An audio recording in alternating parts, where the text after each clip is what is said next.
सब लगभग जानते होंगे, लेकिन आपको याद दिलाना होगा। सुराना कांड जो हुआ था, मटकी कांड, आपने देखा होगा। उसमें जो लट खाने वाला जो फोटो वायरल हुआ था वो मेरा ही था। आप सभी से मैं अनुरोध करना चाहता हूं कि बाबा साहब ने कहा था कि मैं ये कारवा, मेरा घर परिवार, मेरा सब कुछ खोकर यहां तक मैं लेकर आया हूं। अगर आप इस कारवे को आगे नहीं बढ़ा पाओ तो चाहे आप अपने जानों की आहुति दे देना, अपने प्राणों की बलि दे देना, लेकिन इस कारवे को पीछे मत जाने देना। मैं आप सब लोगों से कहना चाहता हूं कि इस 21 अगस्त वैसे निजीकरण होने के आरक्षण तो खत्म हो चुका है। 3-4 प्रकार के आरक्षण थे, सिर्फ राजनीति में आरक्षण बचा है। बाकी शिक्षा का आरक्षण देख लो, खत्म है, क्योंकि 2 प्रकार की शिक्षा हो गई है। एक सरकारी स्कूल में जो शिक्षा पढ़ाई जाती है और एक प्राइवेट स्कूल में। एक 5वीं क्लास का बच्चा और एक पहली क्लास का बच्चा, आप जब भी इनका आप करोगे तो आपको पता चल जाएगा कि कैसे क्या है आरक्षण। दूसरा, नौकरी में आरक्षण खत्म हो चुका है।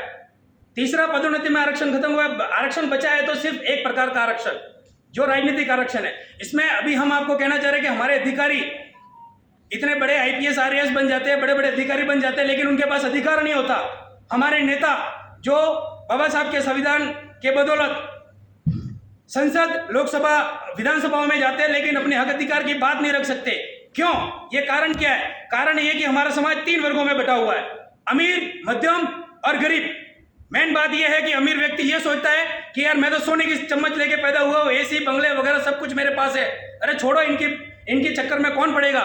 मध्यम वर्ग ये सोचता है कि अगर मैं किसी आंदोलन में या किसी सामाजिक शोषण उत्पीड़न में चला जाऊंगा तो यार मुझे वो लाला नौकरी से निकाल देगा, तो मेरी नौकरी खतरे में पड़ जाएगी और लास्ट मोमेंट मेरा परिवार भूखा मरेगा।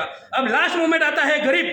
अब गरीब की तो साहब औकात ही नहीं होती है। सुबह 8 बजे काम पर जाएगा और रात को आएगा, तब जाकर उसके अंदर वो अपने बच्चों का भरण पोषण कर देगा। मान्यवर, मेरा सिर्फ कहने का अर्थ ये है कि बाबा साहब ने हमें ये इस कारवे तक पहुंचाने के लिए अपना सर्व न्योछावर कर दिया।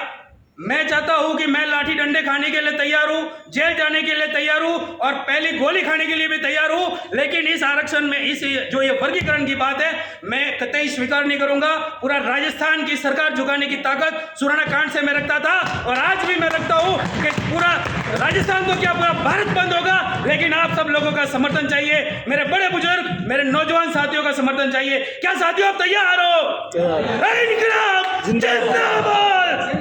नहीं, जो हाथ ऊपर नहीं कर रहे उनसे भी कहना चाहता हूं, भैया एक बार हाथ सबसे चाहिए। इनकलाब जिंदाबाद, इनकलाब जिंदाबाद। हम हमारा हक मांगते हैं। बहुत बहुत धन्यवाद, आभार।